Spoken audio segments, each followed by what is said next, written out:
Innal hamdalillah nahmaduhu wa nasta'inuhu wa nastaghfiruh wa na'udzu billahi min shururi anfusina wa sayyiati a'malina. May yahdihillahu fala mudilla lahu wa may yudlil fala hadiya lahu. Asyhadu an la ilaha illallah wahdahu la syarika lahu wa asyhadu anna Muhammadan 'abduhu wa rasuluh. Arsalahu bil haqqi basyiran baina yaday as-sa'ah. May yuti'illaha ta'ala wa rasulahu faqad rasyada wa may ya'sihima fa innahu la yadhurru illa nafsahu wa la yadhurru Allah ta'ala syai'an. Allahumma salli wa sallim wa barik ala Muhammad wa ala ali Muhammad, amma ba'd, fa ya ibadallah ittaqullaha haqqa tuqatih wa la tamutunna illa wa antum muslimun. Ma'asyiral muslimin, jamaah salat Jumat rahimakumullah. Marilah kita bersama-sama senantiasa berusaha untuk meningkatkan kualitas keimanan dan ketakwaan kita kepada Allah dengan melaksanakan perintah-perintahnya, meninggalkan larang-larangannya guna menggapai kebahagiaan hidup dunia sampai akhirat nanti. Ma'asyiral muslimin rahimakumullah. Pada kesempatan khutbah kali ini kita akan mencoba mencari korelasi ataupun hubungan antara adab dan ilmu. Karena memang antara keduanya punya keterkaitan yang sangat kuat sekali. Sebelum kita membahas masalah korelasi ini, ada baiknya kita pahami terlebih dahulu apa definisi adab dan apa definisi ilmu itu. Adab menurut Al-Imam Ibnu Hajar Al-Asqalani, sebagaimana yang beliau katakan dalam kitabnya Fathul Bari, Syarah Sahih Muslim, Syarah Sahih Bukhari, beliau mengatakan wal adabu isti'malu ma yuhmadu qawlan wa fi'lan. Wa 'arrafa ba'dhum bi annahu al-akhdhu bi makarimil akhlaq. Menurut Al-Imam Ibnu Hajar Al-Asqalani, bahwa adab adalah melakukan sesuatu yang terpuji, baik berupa ucapan maupun perbuatan. Sementara sebagian yang lainnya mendefinisikan dengan al-akhdhu bimakarimil akhlak, artinya menerapkan akhlak yang baik ataupun yang mulia. Adapun ilmu itu merupakan masdar ataupun kata dasar dari alima ya'lamu ilman, yang artinya mengetahui, yang merupakan lawan daripada jahila yajhalu jahlan, yang artinya bodoh atau tidak mengetahui. Dan Al-Imam Ar-Raghib Al-Asfahani dalam Mufradat Al-Quran mendefinisikan ilmu dengan mengetahui sesuatu sesuai dengan hakikatnya. Adapun Al-Manawi dalam kitab At-Taufiq mengatakan bahwa yang dimaksudkan dengan ilmu adalah tercapainya gambaran sesuatu di dalam otak. Katakanlah ketika seseorang itu dikatakan mengilmui tentang sholat, maka dalam otaknya tergambar hal-hal yang berkaitan dengan sholat, syarat rukunnya yang membatalkan sholat, ucapan atau bacaan serta gerakan sholat maupun tata cara sholat itu sendiri. Jadi itulah definisi adab dan definisi ilmu. Nah, untuk membahas korelasi antara keduanya, ada 3 pertanyaan yang bisa kita ajukan. Pertanyaan yang pertama adalah, manakah yang lebih utama?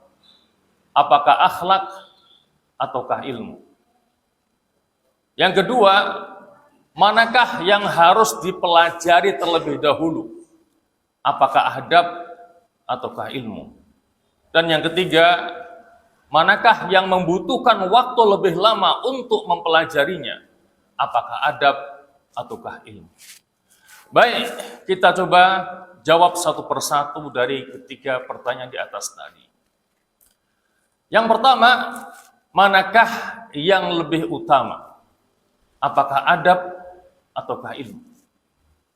Berdasarkan dalil yang ada, maka bisa kita katakan bahwa adab jauh lebih utama daripada ilmu.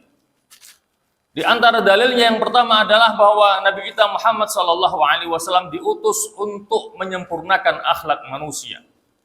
Sebagaimana yang beliau sabdakan, innama bu'ithtu liutammima makarimal akhlak. Sesungguhnya aku ini diutus untuk menyempurnakan akhlak manusia, lebih dari sekedar menjadikan umatnya pandai. Karena apalah artinya kepandian tanpa disertai dengan akhlak yang mulia. Berbagai macam bentuk kerusakan yang terjadi pada saat ini justru banyak dilakukan oleh orang-orang yang berilmu. Berbagai macam kerusakan di alam semesta ini, apakah pencemaran lautan, apakah penggundulan hutan yang menimbulkan bencana, itu banyak dilakukan oleh orang-orang yang pintar. Berbagai macam tindak korupsi justru dilakukan oleh orang-orang yang berilmu, yang titelnya kadang tidak hanya 1, 2, 3, 4, bahkan lebih. Mengapa mereka korupsi? Mereka berilmu, tetapi mereka tidak beradab. Dalil yang kedua adalah apa yang pernah dikatakan oleh Makhlad ibn al-Husain kepada Abdullah ibn al-Mubarak. Beliau mengatakan, nahnu ila kathirin minal adabi ahwaju minna ila kathirin min hadis. Yang artinya bahwa kami lebih banyak membutuhkan kepada adab ketimbang membutuhkan kepada banyak hadis. Karena apalah artinya orang paham banyak hadis, bahkan hafal, tetapi tidak bisa mengamalkan apa yang dipahaminya, apa yang dihafalkannya, bahkan terkadang akhlaknya bertentangan dengan hadis yang dipahami, bahkan yang telah dihafalkannya. Dalil yang ketiga disebutkan dalam kitab Siyar A'lamin Nubala karangan Al-Imam Az-Zahabi, bahwa Abdullah bin Wahab pernah mengatakan, ma naqalna min adabi malikin aksar mimma ta'allamna min ilmihi.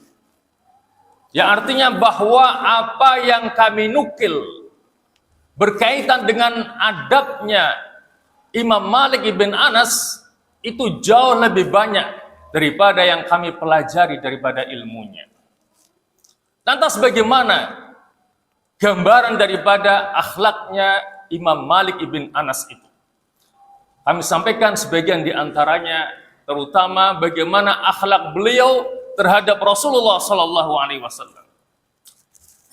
Diriwayatkan bahwa Imam Malik ibn Anas ketika dia akan membaca hadis Rasulullah SAW, karena dia pengarang kitab Muwatta, maka beliau akan berwudu, kemudian menghias dirinya dengan penampilan yang sebagus-bagusnya, baru kemudian beliau membacakan hadis Rasulullah SAW. Dan selama beliau ada di kota Madinah, maka beliau senantiasa berjalan kaki, tidak berani naik kuda atau keledai. Ketika ditanyakan kepadanya, mengapa engkau melakukan itu wahai imam? Maka dia mengatakan, karena aku takut apabila kendaraan yang aku tunggangi menginjak jejak langkah Rasulullah dan para sahabat-sahabatnya. Dan pada suatu ketika Imam Malik sedang membacakan sebuah hadis Rasulullah yang cukup panjang, dilihat oleh para muridnya, wajahnya memerah, seperti menahan rasa sakit. Tetapi beliau tetap membacakan hadis Rasulullah SAW. Setelah selesai, maka dia minta kepada muridnya apa yang dia rasakan di punggungnya. Ternyata muridnya mendapati ada seekor kalajengking yang telah menggigit punggungnya, tetapi beliau menahan rasa sakitnya agar dia tidak memutus dalam membacakan hadis Rasulullah SAW. Itulah di antara adab daripada Imam Malik ibn Anas. Maka kata Abdullah ibn Wahab, beliau mengatakan bahwa apa yang kami nukil dari akhlaknya Imam Malik lebih banyak dari apa yang kami pelajari dari ilmunya. Sementara itu Al-Imam Abu Hanifah mengatakan bahwa al-hikayatu anil ulama wa mujalasatuhum ahabbu ilayya min kathirin minal fiqhi li'annaha adabul qawmi wa akhlaquhum. Yang artinya bahwa hikayat ataupun kisah tentang para ulama dan majlis-majlis mereka lebih aku sukai daripada fikih, karena pada kisah mereka terdapat akhlak mereka yang bisa kita teladani bersama. Sementara Abdullah ibn Mubarak mengatakan bahwa seseorang dengan sedikit adab, maka itu lebih aku sukai daripada orang yang banyak ilmunya, akan tetapi dia tidak punya adab ataupun tidak punya akhlak. Ma'asyiral muslimin rahimakumullah. Adapun pertanyaan yang kedua, manakah yang harus lebih dahulu dipelajari? Apakah adab ataukah akhlak? Maka mengacu kepada dalil yang ada, maka bisa kita katakan bahwa adablah yang harus dipelajari lebih dahulu sebelum orang itu belajar ilmu. Inilah yang diantaranya pernah dipesankan oleh Imam Malik bin Anas kepada seorang pemuda dari Quraisy. Beliau mengatakan, ta'allamil adaba qabla an tata'allamal ilma. Belajarlah adab terlebih dahulu sebelum kamu belajar ilmu. Pesan yang disampaikan oleh Imam Malik ini barangkali terinspirasi dari pesan yang pernah disampaikan oleh ibunya. Karena ketika Imam Malik masih kanak-kanak, maka ibunya memerintahkan kepada dia untuk belajar kepada seorang ulama di kota Madinah, yaitu Rabi'ah ibn Abi Abdurrahman, di bidang ilmu fikih. Dan kepada putranya ibunya berpesan, ta'allam min adabihi qabla an tata'allama min ilmihi.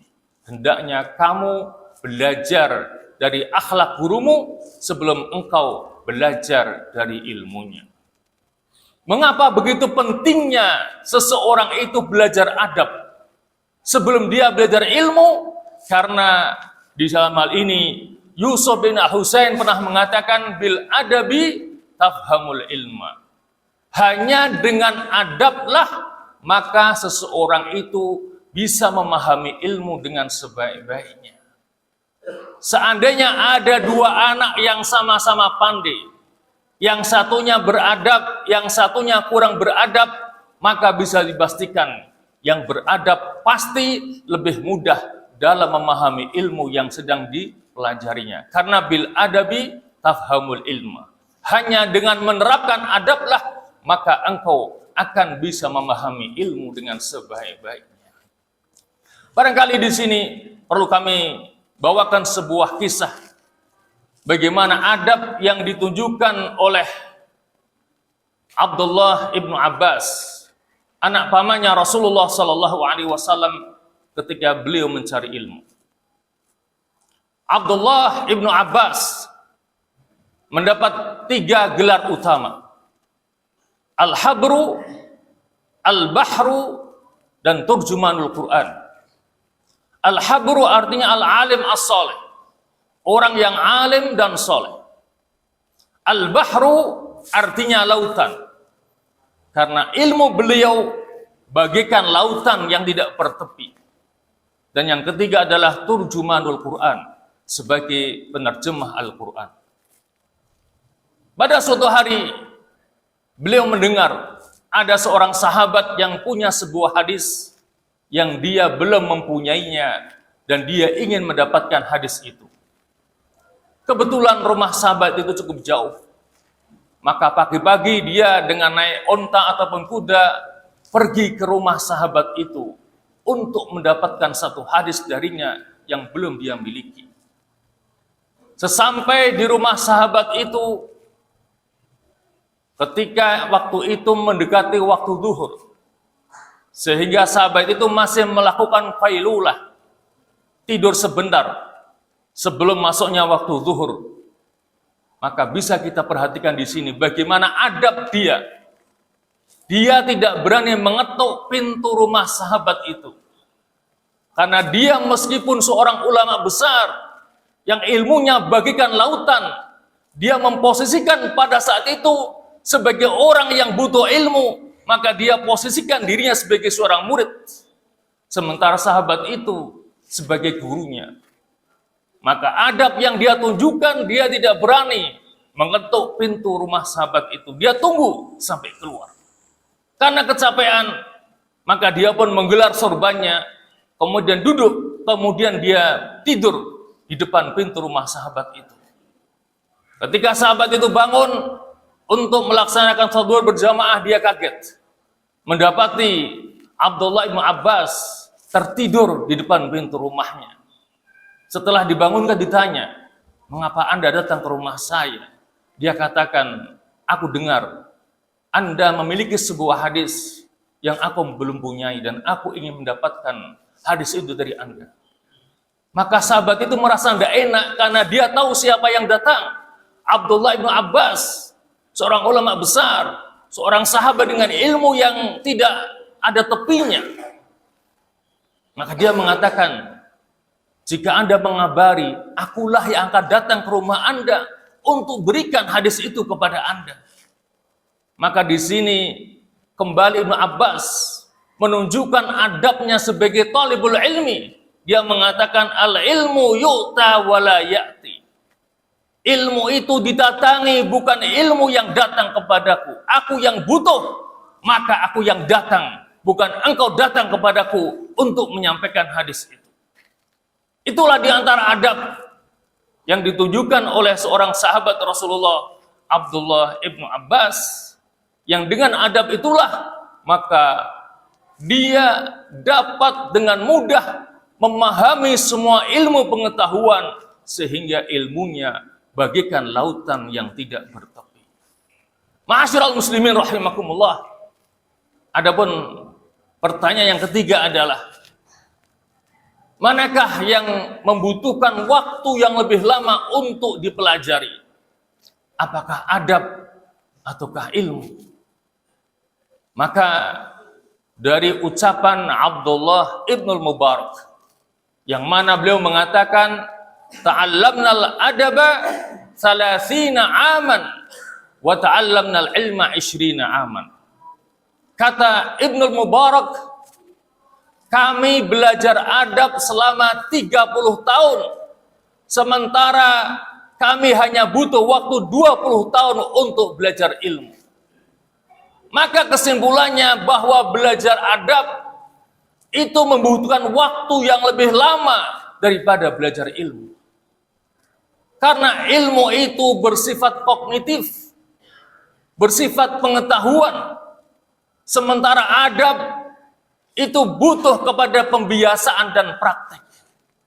Dan praktek pembiasaan itu butuh waktu yang lebih panjang daripada sekedar pengetahuan. Kita bisa ambil contoh misalnya, kita belajar adab sebelum makan dan minum. Sebelum makan dan minum, adabnya kita baca basmalah. Setelah makan dan minum, kita baca hamdalah. Mengapa kita sering lupa? Sudah tahunan, bahkan sudah puluhan tahun, kita sering lupa untuk membaca basmalah sebelum makan dan minum. Baca hamdalah setelah makan dan minum. Karena memang itu butuh pembiasaan. Kalau kita tidak biasakan, maka lebih sering lupa daripada kita ingatnya. Maka benar yang dikatakan oleh Ibnul Mubarak bahwa belajar adab itu jauh memakan waktu yang lebih lama daripada belajar ilmu pengetahuan. Ma'asyiral muslimin rahimakumullah. Jadi kesimpulannya yang pertama adalah bahwa adab jauh lebih penting daripada sekedar ilmu pengetahuan. Dan mempelajari adab itu harus lebih didahulukan daripada belajar ilmu pengetahuan.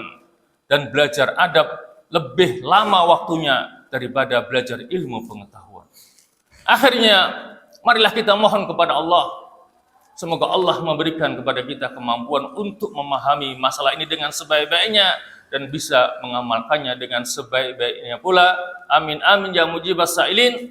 Aqulu qouli hadza wa astaghfirullahal azim li wa lakum wa lisairil muslimin wal muslimat wal mu'minin wal mu'minat fastaghfiruh innahu huwal ghafurur rahim.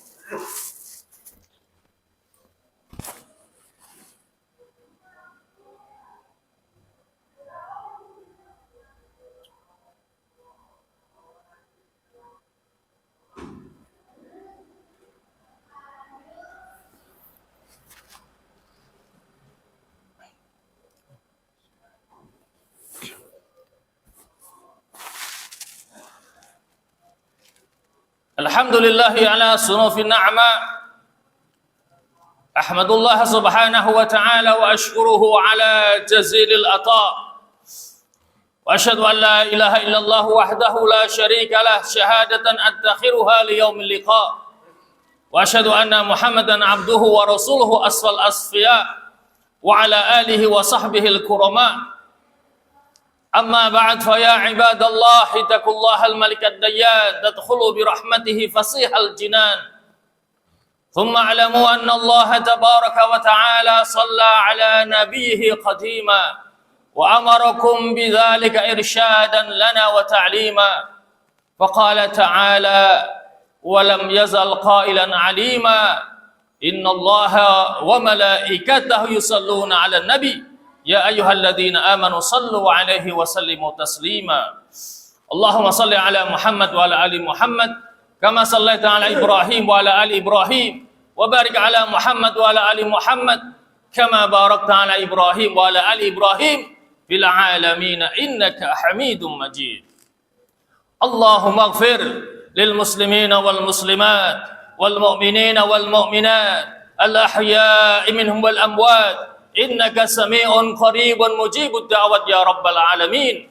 اللهم أصلح من في صلاحه صلاح الإسلام والمسلمين وأهلك من في هلاكه صلاح الإسلام والمسلمين اللهم اجعل بلدتنا هذه وسائر بلاد المسلمين بلدة آمنة مطمئنة محمية رخية عز الإسلام والمسلمون فيها وعلت كلمتك فيها برحمتك يا أرحم الراحمين اللهم انصر الإسلام والمسلمين وأعز الإسلام والمسلمين وأعلي كلمتك إلى يوم الدين ربنا آتنا في الدنيا حسنة وفي الآخرة حسنة وقنا عذاب النار وادخلنا الجنة مع الأبرار يا عزيز يا غفار يا رب العالمين اللهم هذا الدعاء ومنك الإجابة يا سميع الدعاء يا ذا المن والعطاء وصلى الله على محمد وآله وصحبه وسلم والحمد لله رب العالمين وأقم الصلاة